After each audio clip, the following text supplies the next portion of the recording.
ഇപ്പോൾ നമ്മളോട് ചേരുന്നത് ഈ കുടുംബത്തിൻ്റെ ഏറ്റവും അടുത്ത് ഒരു സ്വന്തം എന്ന രീതിയിൽ പ്രവർത്തിച്ചുകൊണ്ടിരുന്ന ഒരു സഹോദരിയാണ്.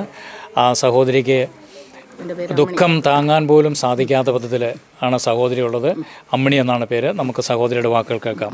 എങ്ങനെയാണ് ഈ കുടുംബമായിട്ടുള്ള നിങ്ങളുടെ കുടുംബമായിട്ടെന്ന് പറഞ്ഞാൽ ഞാൻ കെട്ടി വന്നതാണ്. ആലക്കോട് മേഖലയാണ് എൻ്റെ വീട്. അവിടെ നിന്ന് കെട്ടി വന്നതാണ്. കെട്ടി വന്ന മുതൽ തന്നെ ഞങ്ങളിവിടെ ഇവരുമായിട്ടുള്ള ബന്ധങ്ങളുണ്ട്. ഇന്ന് വരെ ഇവർക്കൊരു സംഭവം നടന്നിട്ടുണ്ടെങ്കിൽ ഞങ്ങളെയും വിളിക്കും, ഞങ്ങൾക്കൊരു സംഭവം നടന്നിട്ടുണ്ടെങ്കിൽ ഇവരെയും വിളിക്കും. അങ്ങനെ അത്ര ആത്മാർത്ഥമാണ്. എന്നെ ക്ഷീണിതവും പോലെ എനിക്ക് ഒത്തിരി ദുഃഖമുണ്ട്, പറയാൻ പറ്റിയല്ല.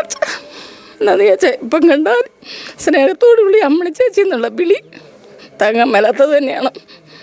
എൻ്റെ ഭർത്താവിൻ്റെ അച്ഛൻ അവരൊക്കെ ആയിട്ട് ഇവർ നല്ല ബന്ധമായിരുന്നു. ഇവിടെ കറിയാച്ചേട്ടനും ചാച്ചൻ്റെ പേര് കുഞ്ഞുട്ടി എന്നാണ്. കറിയാച്ചേട്ടനും പിന്നെ ചാച്ചനും ഭയങ്കര ഉറ്റ സുഹൃത്തുക്കളാണ്. അവർ വന്ന കാലം മുതൽ, ചാച്ചൻ ഇവിടെ 2060 വന്നതാണ്.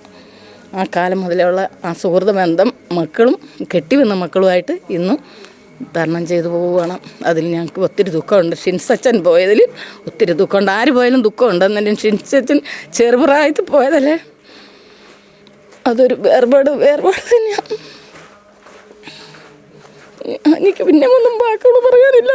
പിന്നെ എല്ലാ കാര്യങ്ങളും നടത്താനും ഞങ്ങളുടെ വീട്ടിൽ വരുകയും കാണുമ്പോഴൊക്കെ അമ്മിണി ചേച്ചി എന്നുള്ള ഒരു വിളിയാണ് അച്ഛൻ്റേത്. ഞാൻ ഷിൻസച്ചാന്ന് പറഞ്ഞു. എൻ്റെ കൈ മേലാതെ വന്നപ്പോൾ ഞാനിവിടെ വന്നപ്പോൾ ഞാൻ ചോദിച്ചു, അച്ഛൻ്റെ വണ്ടി കൊണ്ട് ഞാൻ കൈ മേലാതിരിക്കുകയായിരുന്നേ. ഞാൻ ചോദിച്ചു, അച്ഛൻ എവിടെ നിന്നാണ് പോയത്? അന്നേരം പറഞ്ഞു, ഞാൻ ആമലയിലാണ് പോയി, അമ്മിണി ചേച്ചി അവിടെ നല്ലൊരു ഡോക്ടർ ഉണ്ടെന്ന് പറഞ്ഞു. അങ്ങനെ ഇവിടെ വന്ന് കണ്ടേച്ച് പോയതാണ്. അത് പിന്നെ ഞാൻ ഇതുവരെ കണ്ടിട്ടില്ല അച്ഛനെ. പിന്നെ ഇന്നലെ കേട്ടപ്പം എനിക്ക് അഗാധമായ ദുഃഖമായിരുന്നു. എൻ്റെ മകനെ നല്ലൊരു മകനാണല്ലോ പോയതെന്ന് പറഞ്ഞു. അതെനിക്ക് ഇന്നിപ്പോഴും ഞാൻ ലിൻഡോയോടും പറഞ്ഞു, എൻ്റെ മകനെ താങ്ങാൻ മേലാത്ത ഒരു ബുദ്ധിമുട്ടാണല്ലോ എനിക്ക് വന്നത്. അതിലൊക്കെ പറഞ്ഞിട്ട് കാര്യമില്ല. സ്വന്തം മകനെ പോലെയാണ് ഷിൻസച്ചൻ.